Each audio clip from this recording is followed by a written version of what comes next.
कुणाच्या बी नादीला या रगेलच्या नादी लागू नको. तुला लय महागात पडल. मी आता एकदा त्याचं ऐकून घेतो. पण वडिलकीच्या नात्याने त्याला समज देतो. तुझं कुणीकडे बी दुकान चालव, माझ्यावर दुकान चालवू नको.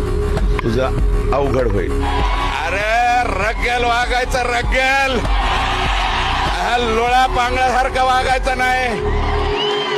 आयुष्यभर शेळी म्हणून जगण्यापेक्षा एकच दिवस वाघ म्हणून जगलं पाहिजे. औलाद आपली आहे असं आपण जगलं पाहिजे. मला सुद्धा एक मेसेज आला, तुझ्या टिंब दम आहे का? आता हे कोणत्या मापकाने तपासायचं? सिंपल पेंडुलम आहे का? कोणतं यंत्र आहे हे तपासायला? आणि हे औलादी कसले आहेत? हे असले पिलावळ कशी सांभाळता?